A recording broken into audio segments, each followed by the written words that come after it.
saudara-saudara sebangsa dan setanah air yang berbahagia. Sebagai sebuah bangsa, Indonesia telah menapaki jalan panjang perjuangan dalam merawat kebinekaan. Terbentuknya republik ini bukan hanya sekedar mendeklarasikan sebuah kemerdekaan, tapi para pendiri bangsa kita sedang berjuang melahirkan sebuah konsepsi yang harus kita jaga. Pancasila yang menjadi dasar negara merupakan hasil rundingan besar, hasil kecemerlangan ide-ide para pendiri bangsa yang menjadi titik temu antar golongan yang mempersatukan keberagaman. Atas nama bangsa Indonesia inilah Pancasila dengan semboyan Bhinneka Tunggal Ika menjadi pemersatu keberagaman di negeri ini.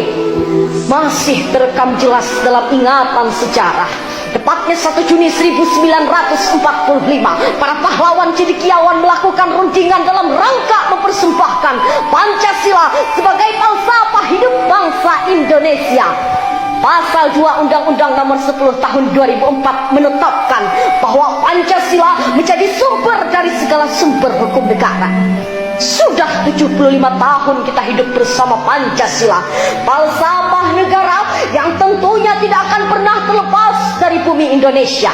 Dasar negara yang berhasil menyatukan kita dengan segala keelokan nilainya. Ingat saudara-saudara, dari Sabang sampai Merauke kita di bawah naungan Pancasila. Dari Miangas hingga Pulau Rote di bawah naungan Pancasila. Kita lihat dari sudut pandang keberagaman dan kebinekaan inilah ratusan etnik, adat istiadat, agama, budaya bersatu pada membentuk negara kesatuan Republik Indonesia. Sejarah mencatat Insinyur Soekarno, Muhammad Hatta, Mr. Alexander Amaramis, Kiai Haji Abdul Kahar Mujahir, Kiai Haji Wahid Hashim, Kiai Haji Agus Salim, Mr. Ahmad Subarjo, Mr. Muhammad Yamin. Siapa mereka semua?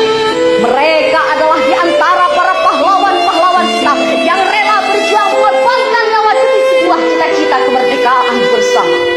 Kemerdekaan bangsa ini telah merajut banyak peristiwa, pertumbuhan